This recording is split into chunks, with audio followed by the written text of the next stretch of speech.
Slack water that came in afterward filled it up. Some years lots of erosion, little deposition. Some years little erosion, little deposition. But it's in a steady state all the time. It's kind of fixing itself off and on. In different places at different times you get a zero-sum game of stuff flowing down the river. After the dam went in, the clock started ticking. Everything's leaving. Nothing's coming into the system. So this erosion, this surface that's been stable since the droughts ended in the 1350s, this was a 12, 14-acre site down what we call the Octopus now above Granite Park on the left bank, was a 12-acre terrace. 700 years, no problem at all. Some of it would go, some of it would come back. By 1971, a big storm up on the south rim came down and cut a little divot in the surface, right through here. And they can see this from aerial photographs. Little divot, 1972, 73, another storm, 77, 78. So all of this erosion is taken. We saw this in 1990 when we took the shot in 95 because we started taking annual shots of erosion to see what's happening. All of this erosion took place in 25 years. More erosion because the dam was in place than took place in the previous 7 centuries. And so this is the fate of the canyon. Another 2, 3, 4 generations, there won't be any sediment in the canyon. It'll just be gone because there's none coming in. You might remember, this is quite a while ago now, I was still working up there. Before I went to work for the folks in Camp Verde, it was 95, and they made a big deal. They finally got the engineers to condescend to let more water through than normal. Oh, yeah. And Babbitt came and pushed some button, and then we all floated down the river in this big water, which was pretty fun. Actually, we saved a lizard from a piece of wood in the middle of the channel. It got caught up and all this stuff flowing down the river. And they called it a flood of biblical proportion, which was BS, because it wasn't even a third as big as eight recorded floods that happened before the dam went in, when they started keeping track of this stuff right after World War I. But it did nothing. So we got real busy and we started taking pictures of all the sand. We threw some sand up on places in these big dunes. And it didn't even compare to the big floods, the natural floods of 1980, 83 that almost took the dam down. And you might remember if you've been down the river backpacking or on the river, all that beautiful white sand on the banks got flushed out of the bottom of the Grand Canyon and placed up on the bank. Well, this stuff was 25 feet above this flood of biblical proportion. And so when did they do that? Was that in March? It was in March spring, of 95, I think. 1996. By that October 1st, all that sand was gone back in the river. Every grain of it. So that's what happens when you mess with Mother Nature. It's hard to get it back in whack. Next shot, please. Now, this is my favorite slide, not for aesthetic persons, but for scientific persons. Remember the little flat mono, the corn grinder that came around? Yeah. This is one of these stories, picture worth 1,000 words. There's my grandma with all this godforsaken ground. It's amazing to even think people were making a living growing corn and squash down here. It's just almost unbelievable. But they left because of the drought. Over about a 30-year period, all of the clans that we see in Hopi today that are affiliated with the canyon, some of which are extinct, came out of the canyon over about a generation. They just couldn't take it anymore. And one group, family at a time, clan at a time, they marched out of here. And the last to go were at this place on the south bank, down below Basalt, around Tanner. And when they left, they thought they were coming back. If you've ever been up to Hopi and seen, I've never been to a dance at Hopi, but I know this from talking to people and being at other pueblos. When the ladies are, this was a flat terrace all the way across here. This is just what's left of the dune. And this is a Zuni novitiate into one of their religious priesthoods, not Catholic, but Zuni. That was on one of our trips. The older guys are all back down here smoking cigarettes. They're all World War II veterans. And he came with us. And when we found this, my crew found this on the survey, we about pooped. Because this is actually a moment that here on the Discovery Channel, moments frozen in time. You virtually never find it. But this is one. This is something somebody actually did that's still there.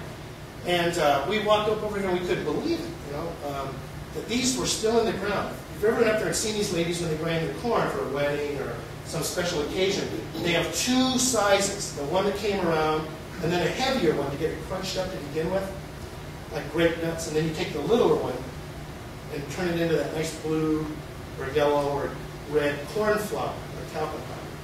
And so they do that, and when they're done, they call them their sisters, little sisters, because that's how important they are to them. They put them back in the ground. In fact, on that one that came around, you can see where that one was in the ground up in Utah, standing straight up there, about 1.5 inches of it. They put them back in the ground, and they're there until they use them again. This was a Ramada site. This wasn't an enclosed room. There were posts, and they had a shade. So all the ladies in these families, in these allied families along this terrace, would process their corn here together. Talk about stuff, figure things out, sort out how to deal with the band, get them to do what they wanted, and grind the corn. And put it back in the ground. We know that this was the last act these people did, because these only stand up like this for about 2 months, 3 months as we found from photographing it every month after we found it. So we'd walked through here before, and these weren't here because it was covered over with sand in 90. We found these in 93. And you can tell these guys walked out of here in an arid stretch of probably a bad sandstorm.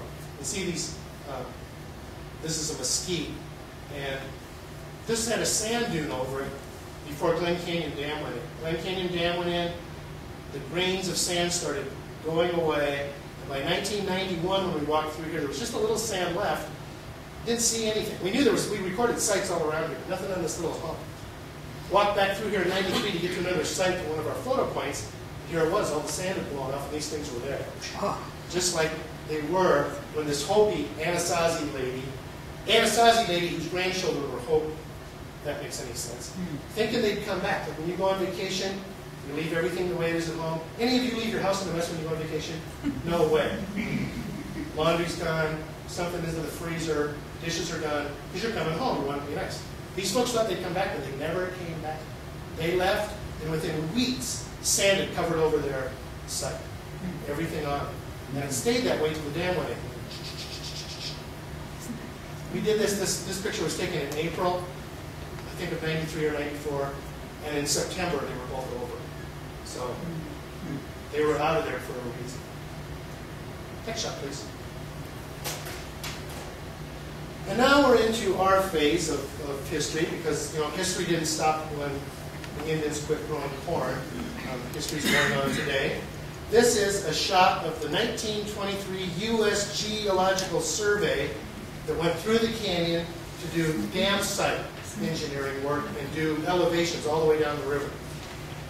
And they're sitting in a cave that belonged, there was a storage spot for miners that would have belonged to their grandparents' generation.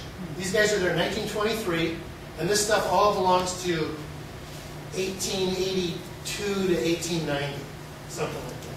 And so they wanted their picture with it. They were camped at this spot because it was the only place they could get a radio signal out. And while they were camped at this spot, President Harding, until recently our worst president, died that night. And so they named the rapids at this spot, President Harding Rapids. So if you ever go down the river in a little boat or a big boat, and one of the boatmen makes out a big deal like, well, we're going to go through President Harding Rapids now. It's kind of a little rapid, but there's a big rock. This is in the little cave right around the bank. And most of that stuff should still be there. But a lot of it isn't. Because other miners took the saw and the shovel. But there's traps and this broke him here. There's an overlay of all of our stuff down there too. From the beginning. Next shot, please. An abandoned boat from what we call the Quist Tagey Russell fiasco trip, early 1900s. These crazy guys that weren't actually boat people. In that day, between 1895 and World War I, less people in this room had gone down the Colorado River, from our culture. So everybody was trying to go down. They take pictures and then they go on the lecture circuit, trying to be famous and all this stuff. And they got here to Bass, the base of Bass Trail that comes off the South Rim, just west of the Grand Canyon Village. And you get down here to the river, and then Bass camps on the other side of the river. But they got there, and these guys apparently were about ready to kill each other by the time they got to this point. So they decided instead of going further and possibly killing each other, they drug the boat up on the shoreline and then hiked out. And it's there to this very day. But the Park Service is wisely, that Kim Crumble, if any of you ever heard